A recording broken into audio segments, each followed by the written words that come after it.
নিঃস্ব আমি, রিক্ত আমি, দেবার কিছু নাই, আছে শুধু ভালোবাসা, দিলাম শুধু তাই। ক্ষমতায় থাকার প্রায় পুরোটা সময় এটাই ছিল মানবতা বিরোধী অপরাধের দায়ে মৃত্যুদণ্ডপ্রাপ্ত ও ক্ষমতাচ্যুত প্রধানমন্ত্রী শেখ হাসিনার সবচেয়ে প্রিয় বাক্য। ৫ই আগস্ট ক্ষমতাচ্যুত হওয়ার পর থেকে একের পর এক তার দুর্নীতির খবর আসতে থাকে। সর্বশেষ গত মঙ্গলবার রাতে অগ্রণী ব্যাংকের দুটি লকার থেকে হাসিনার ৮৩২ ভরি সোনার গয়না পাওয়া যায়। ওই গয়নাগুলোর অল্প কিছু ছবি প্রকাশ করেছে দুদক।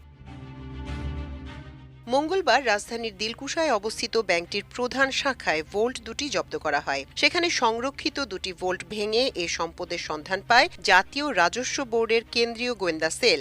একই দিন হাসিনার নামে রক্ষিত পূবালী ব্যাংকের একটি শাখায় একটি ভোল্ট খোলা হলেও সেখানে কিছু পাওয়া যায়নি। সিআইসির এক কর্মকর্তা আমার দেশকে বিষয়টি নিশ্চিত করেন। সিআইসির কর্মকর্তা জানান, গত ১৭ সেপ্টেম্বর গোপন সংবাদের ভিত্তিতে